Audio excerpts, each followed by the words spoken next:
100% guarantee देता हूँ, यह सुनने के बाद आप ब्लेस हो जाओगे। एक दिन मैं आदम की सृष्टि के बारे में पढ़ रहा था, तो परमेश्वर ने आदम से कहा, जिस दिन तुम इस फल को खाओगे निश्चय तुम मर जाओगे।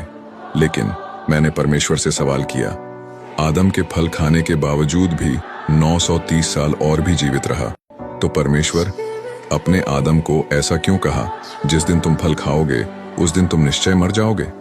और यही सवाल मैं आपको भी पूछूंगा, तो आप मुझे उत्तर दोगे, आदम आत्मा में मर गया, लेकिन आत्मा तो मरता ही नहीं है।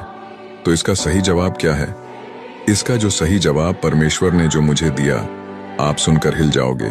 परमेश्वर यह नहीं कह रहा था कि आदम फल खाने के बाद शारीरिक या आत्मिक रूप से मर जाएगा, बल्कि परमेश्वर यह कह रहा था कि जिस दिन तुम फल खाओगे तुम मुझसे अलग हो जाओगे। परमेश्वर उस अलग होने को मरना कह रहा था। और जब हम पाप करते हैं तो हम भी परमेश्वर से अलग हो जाते हैं, और यही हमारा मृत्यु है। परंतु जब यीशु मसीह इस धरती पर आया, हमारे लिए मर गया और फिर जी उठा और हमें परमेश्वर से फिर से मिलन करवा दिया, तो हम फिर से जीवित हो गए।